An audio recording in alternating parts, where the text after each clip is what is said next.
Terima kasih masih bersama kami di Indonesia Bicara. Pemirsa, kita lanjutkan perbincangan kita.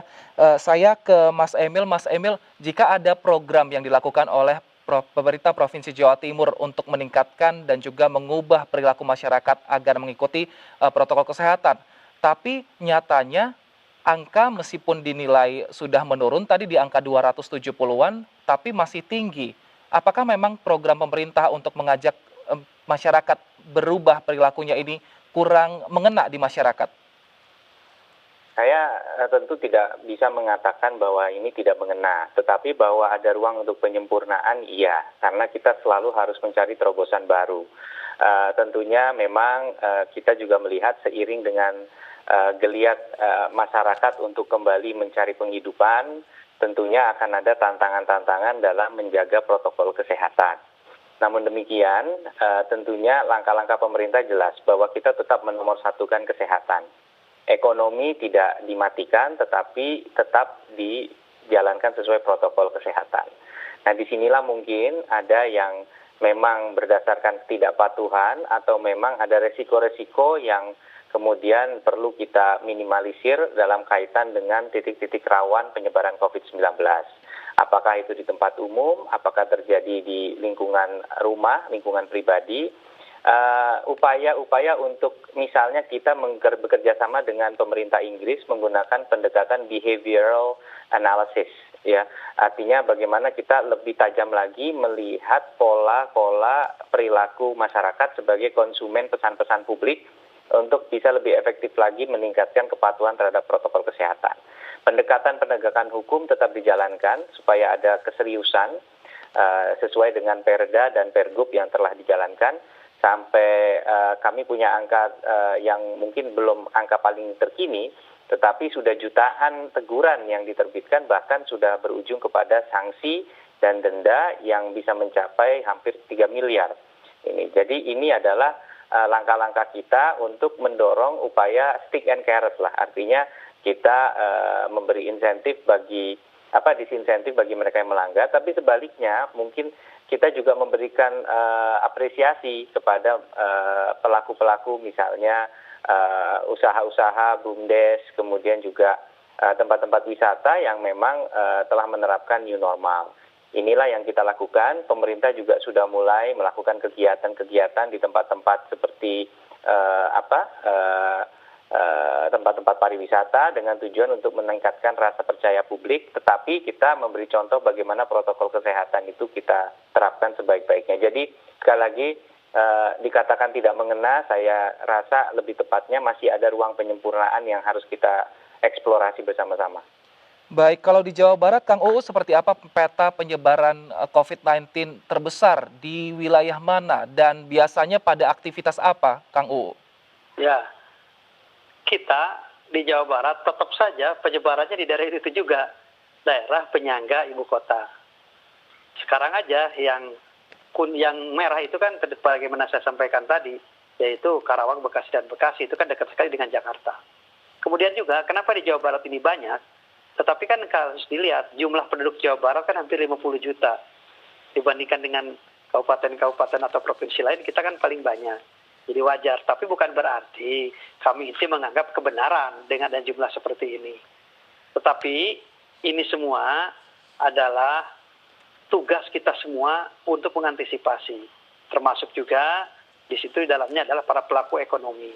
Karena Pak Gubernur sudah menyampaikan untuk segera membuka peluang-peluang aktivitas-aktivitas ekonomi di Jawa Barat, karena memang ekonomi di Jawa Barat kemarin sedikit terpuruk dan alhamdulillah sekarang sudah naik lagi. Jadi bisa diibaratkan Pak Emil ini sebagai supir di Jawa Barat membawa bis yang begitu besar. Di satu sisi harus digas untuk mencapai tujuan secepat mungkin, tapi di sisi lain harus ngerem karena memang ada bahaya. Artinya gas ekonomi diberikan peluang, pemerintah juga melaksanakan kegiatan-kegiatan, termasuk juga kemarin kami mengundang kepada para wisatawan untuk datang ke Jawa Barat di saat libur panjang. Artinya tidak dilarang, cuma mungkin ada pengetesan-pengetesan yang kami lakukan seperti di Kabupaten Cianjur. Hanya beberapa orang yang positif dari jumlah sekian yang banyak. Dan juga kami menyampaikan kepada masyarakat jangan dijadikan alasan COVID ini untuk tidak bergerak. yang ujung-ujungnya karena mereka tidak bergerak alasan COVID, minta bantuan bansos ke pemerintah dan yang lainnya. Nggak kebagian, ngamuklah. Padahal bukan nggak kebagian, mungkin situasi dan kondisi yang tidak memungkinkan untuk mendapatkannya. Artinya pemerintah Provinsi Jawa Barat ini sekarang sedang menggenjot, menggeliatkan ekonomi dan sudah naik kembali.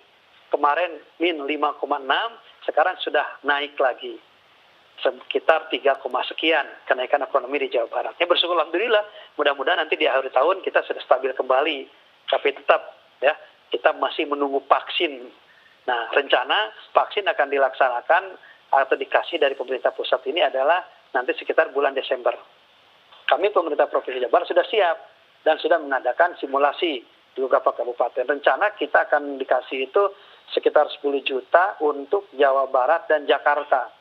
Tinggal mungkin jumlah penduduknya Jawa Barat kebagian berapa, Jakarta kebagian berapa, dan kita akan diusahakan vaksin ini untuk daerah yang dekat dengan Jakarta dulu. Bogor, Bekasi, dan Depok.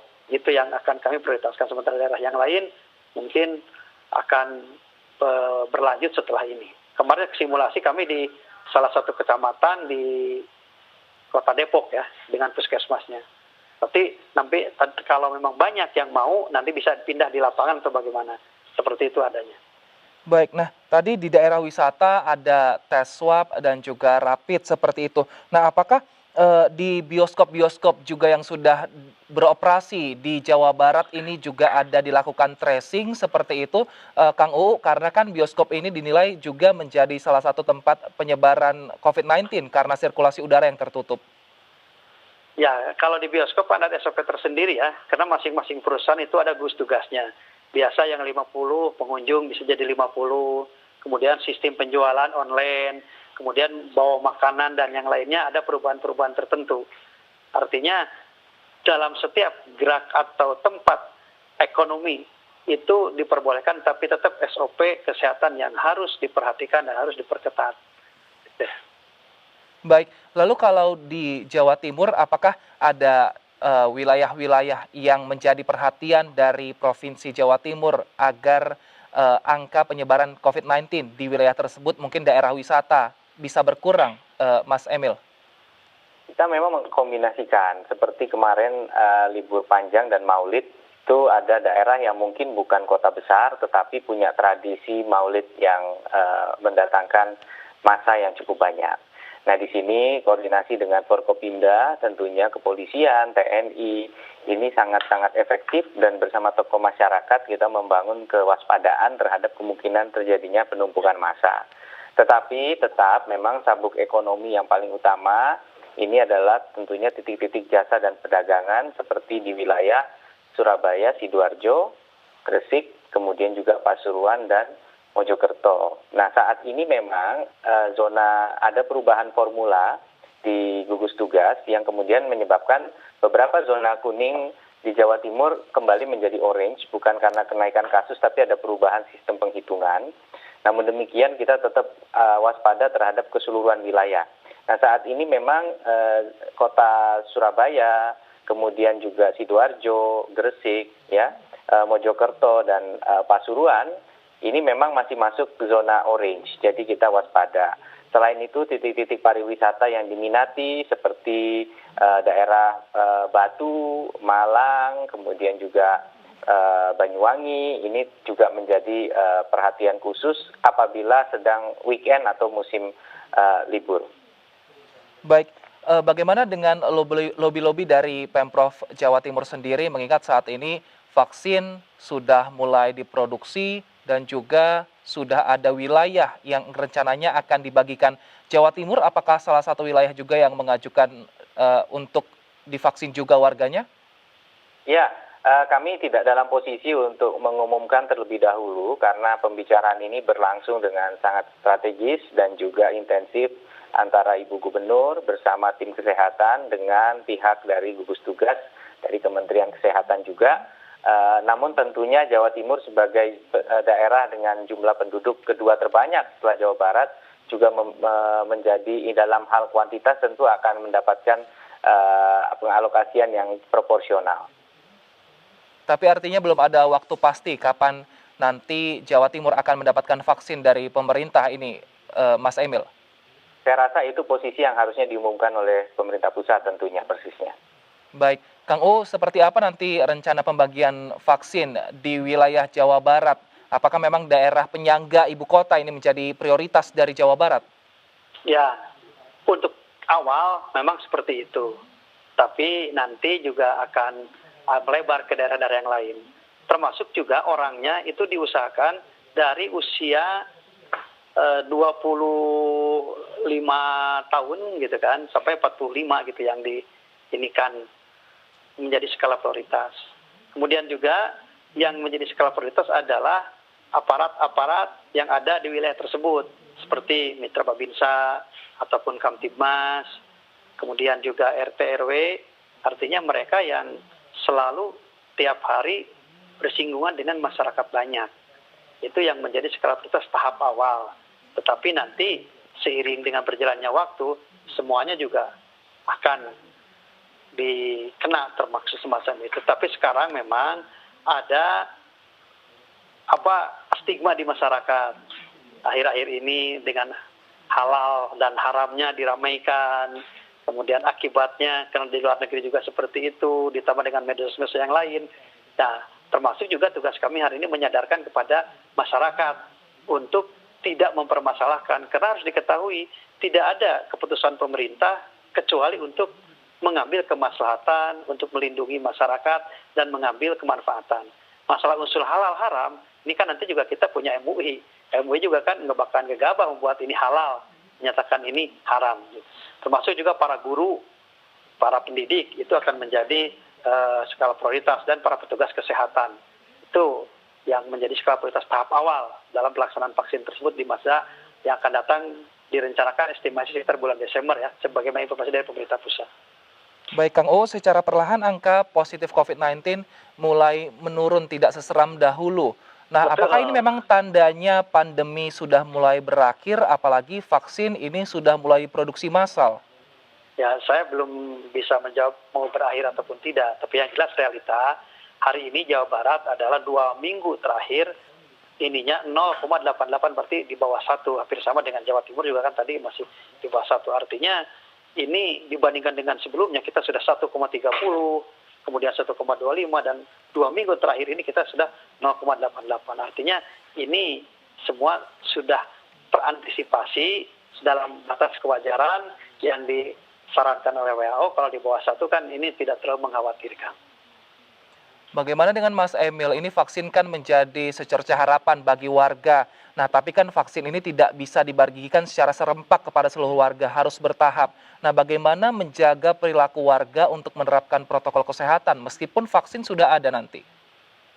Kita terus mengkondisikan bahwa kalaupun vaksin sudah ditemukan, akan ada periode yang cukup panjang untuk mengimplementasikan vaksinasi kepada seluruh masyarakat. Oleh karena itu, kita terus mengkondisikan secara psikologis bahwa masyarakat harus bisa menerapkan protokol kesehatan untuk waktu yang cukup panjang. Dan sekali lagi kita juga melihat bahwa memang vaksinasi akan diprioritaskan dulu, entah secara kewilayahan maupun secara elemen-elemen yang mendapat prioritas tertentu. Maka ini tidak bisa dilakukan sekali pukul selesai, tapi memang harus dilakukan secara gradual bertahap. Maka protokol kesehatan akan senantiasa terus diterapkan sampai kita mendapatkan satu konfirmasi dari otoritas kesehatan. Baik, artinya meskipun vaksin tetap sudah ada, masyarakat diminta untuk bekerja sama dengan pemerintah untuk menerapkan protokol kesehatan sehingga angka COVID-19 di Indonesia terus menurun. Terima kasih Kang UU dan juga Mas Emil telah bergabung bersama kami di Indonesia Bicara. Semoga angka COVID-19 di Jawa Barat dan juga Jawa Timur bisa terus turun. Dan pemirsa, usai jeda kita masih akan berbincang lagi mengenai COVID-19 bersama epidemiolog Prof. Pandu Riono. Tetaplah bersama kami.